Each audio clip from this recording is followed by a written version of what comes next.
Star Trek is in a disastrous state, and I don't think anybody was particularly excited for Starfleet Academy or thought that they were going to magically turn things around.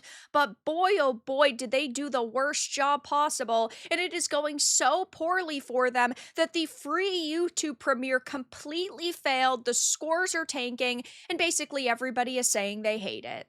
I have a few different things to show off, but before I get into the topic, if you enjoy the content I create, check out the links in the description, join the community in my live streams, and consider supporting through Patreon or YouTube memberships. Now, yeah, I don't think anybody expected this to be great, but it is abysmal. I absolutely hate the direction they've taken Star Trek in. None of the new content is particularly interesting to me. It hasn't captured me, and they've modernized it way too much, and they have done their best to distance themselves from the good content, and well, they are creating the worst possible.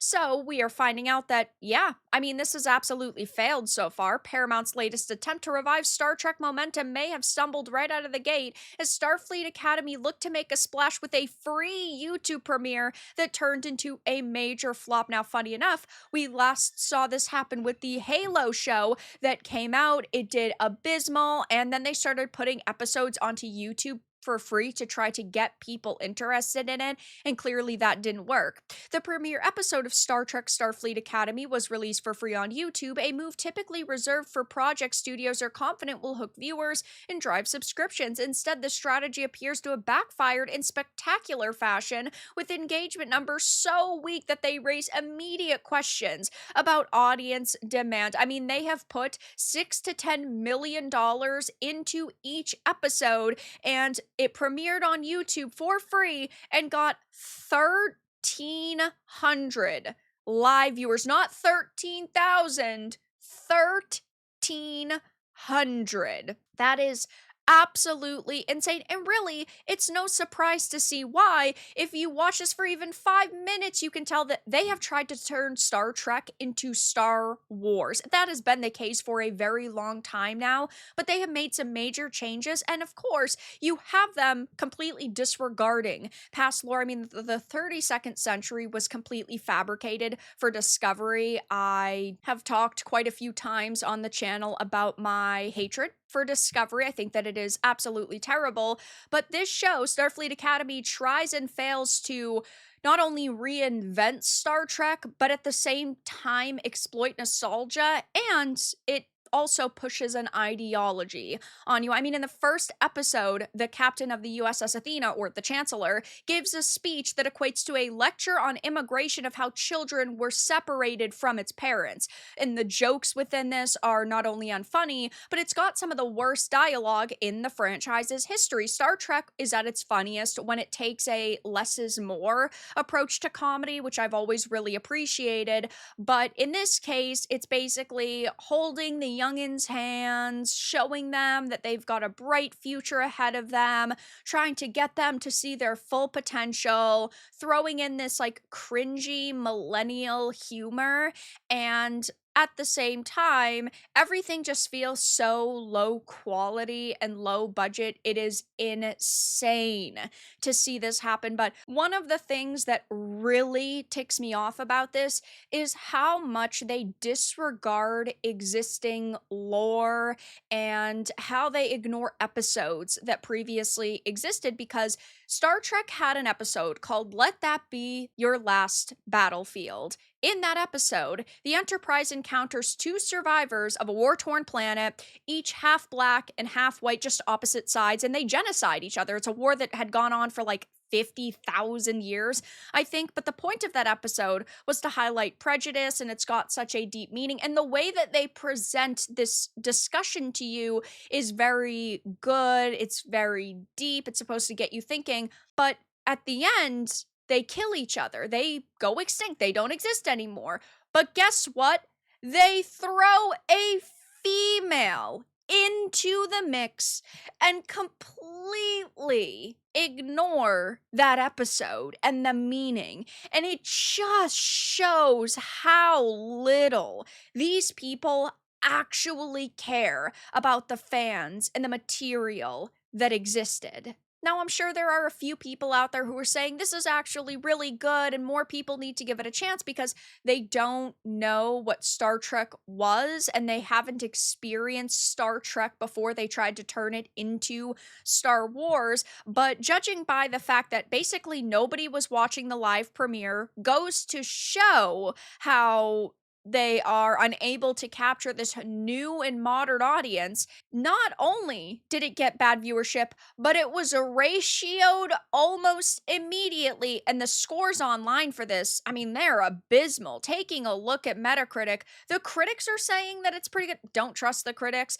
Very rarely do critics and audiences align, but the user score is sitting at a 2.0. That is terrible. You are saying that they spent $100 million minimum on this show between the actual casting and the sets and the outfits and then the editing and then the marketing, and this is the best they can get for it.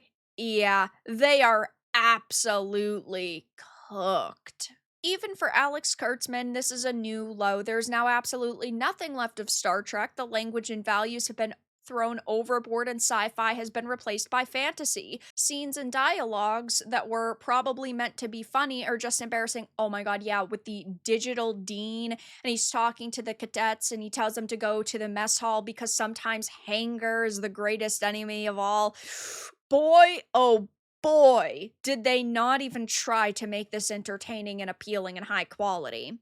This show is for someone, a very specific someone. It's a show for fans of young teenage novels set in the angsty high school setting. And the problem with this is that these people don't watch Star Trek. You're not going to get a 14-year-old to watch modern Star Trek. You're not even getting me, a 27-year-old who has loved Star Trek before, to watch this shit willingly. I'm only doing it because I talk about this content online. If I wasn't a reviewer, if I wasn't somebody who was trying to keep up with entertainment news, there's no way in hell that I would have watched this. This is about as far from Star Trek as you can get. It's just a generic woke drama wearing the corpse of Star Trek. Their horrid misuse of races, technology, and forgot the Academy is meant to be the best of the best, not criminals and high school dropouts. None of these collections of bones covered with fat or skin would pass the physical screening before enrolling in the Academy. On the very first day, when the instructor said drop down and give me 10, they would be crossed off the list. Somebody actually gave it a 7, and this one is clearly just trying to reverse review bomb it, but they're saying they were concerned, it didn't seem that bad, but again, I just think that they don't know Star Trek at that point. This is not the show I expected. Literal woke seminars, hardcore feminists, white men, evil. Star Trek is not about that. We don't need 20 minutes of crying every damn episode.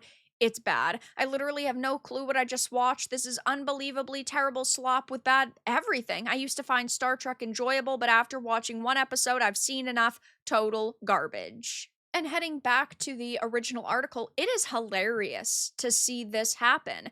The premiere getting 1.3K likes versus more than 2,000 dislikes, meaning the episode was already ratioed by a very small sample of viewers, and the viewership for it was horrendous. 1,300 live viewers is probably not what they were expecting, and it's very clear that they don't know the types of people that watch Star Trek. They don't know the audience that they could have, but they are willingly pushing away. And this fictitious modern audience they're chasing doesn't either care or they don't watch this type of content. They don't actually do anything but sit on social media and virtue signal all the time. So everything is going terribly for Star Trek Starfleet Academy. This cast is horrendous. The writing is horrendous. The humor is horrendous. And we can already tell there's no way it's going to get better, but how much worse it will get, I'm very interested to see. But for now, that's all that I really had to discuss in this video. Let everyone know your thoughts in the comments below. If you found this important and informative, make sure to give it a like, share it, and subscribe to the channel. And if you didn't, give it a dislike. I appreciate your support either way, but I'll talk to you all again in the next video really soon.